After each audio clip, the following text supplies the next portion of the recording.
Kisah Nolbo dan Hungbo. Nolbo dan Hungbo adalah kakak beradik. Mereka berdua sudah mempunyai istri. Mereka semua hidup di satu rumah yang sama. Rumah itu adalah rumah warisan dari orang tua mereka. Namun, Nolbo dan istrinya sangat jahat pada Hungbo. Suatu hari, Nolbo mengusir Hungbo dan istrinya dari rumah itu. Hungbo sangat sedih. Ia tak tahu harus tinggal di mana. Hungbo dan istrinya terus berjalan tanpa arah. Tiba-tiba mereka menemukan sebuah gubuk di dalam hutan. Mereka lalu tinggal dalam gubuk itu. Meskipun gubuk itu sangat sederhana, namun mereka sama sekali tak mengeluh. Mereka pun hidup sangat bahagia. Pada pagi harinya, istri Nolbo dan Hungbo sedang merapikan halaman depan rumah gubuknya. Tiba-tiba ada suara minta tolong. Tolong, tolong, tolong, tolong. Ternyata ada seorang nenek-nenek yang minta tolong. Ia kakinya digigit ular. Hungbo dan istrinya lalu menolong nenek-nenek itu. Aku akan merawat nenek ini sampai kakinya sembuh, ujar istri Hungbo. Mereka merawat nenek itu dengan sangat baik. Akhirnya nenek ini pun bisa berjalan kembali. Malam pun tiba, semuanya beristirahat dan tidur.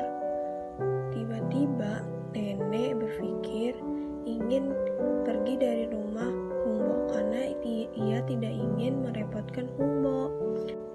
Sungguh baik keluarga Hungbo dan istrinya. Aku harus memberi hadiah untuk rasa terima kasihku. Dengan segera nenek itu pergi meninggalkan gubuk Hungbo. Ia menjatuhkan biji ajaib di tepat ladang milik Hungbo. Ladang itu terletak di depan gubuk Hungbo. Biji itu adalah biji ajaib, semoga kalian menyukainya, ujar nenek sambil berlalu. Beberapa hari kemudian, biji ajaib itu tumbuh menjadi pohon yang sangat besar. Hal itu membuat Hungbo dan istrinya takjub. Pohon itu juga berbuah dan amat sangat besar. Ayo kita belah semua buah pohon ini, suamiku, ujar kata istri Hungbo. Hungbo pun langsung membelah pohon ajaib itu.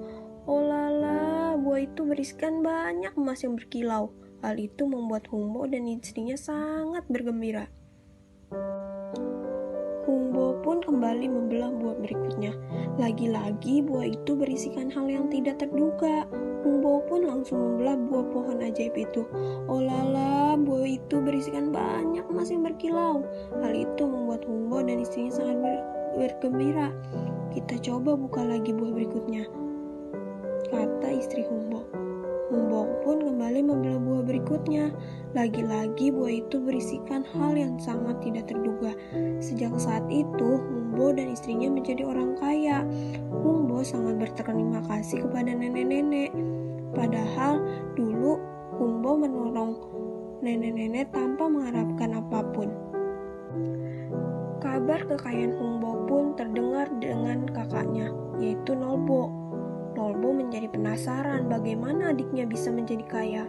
Aku akan menemui Hungbo dan menanyakan apa yang membuatnya menjadi kaya, ujar kepada Nolbo kepada istrinya.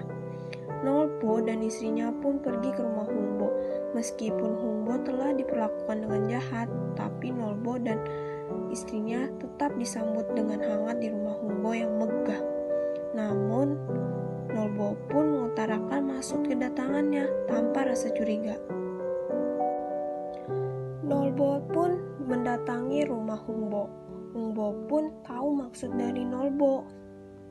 Hungbo pun langsung bercerita. Hungbo pun bercerita bahwa dia menolong nenek-nenek dan mendapatkan kekayaan itu dari sebuah pohon ajaib.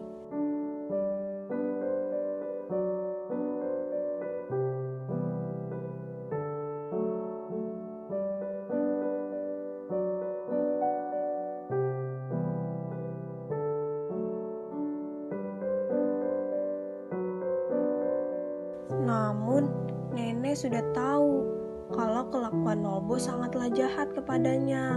Akhirnya nenek pun memberi hadiah yang tidak terduga. Sungguh sangat jahat keluarga Nolbo kepada saya. Saya akan memberikan hadiah sama dengan apa yang didapatkannya.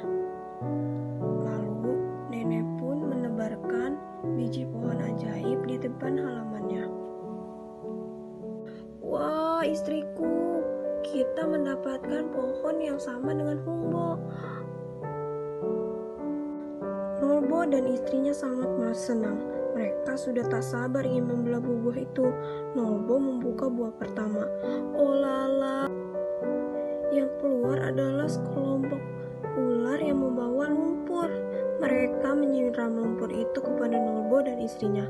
Nolbo pun menjadi kesal sekaligus bingung. Nolbo pun akhirnya menjerit-jerit dan berlari hingga kakinya patah. Binatang-binatang itu menyebar ke penjuru rumah. Nolbo dan istrinya pun sangat menyesal telah berbuat jahat kepada Humbo. Sejak saat itu, Humbo dan Nolbo hidup rukun dan damai.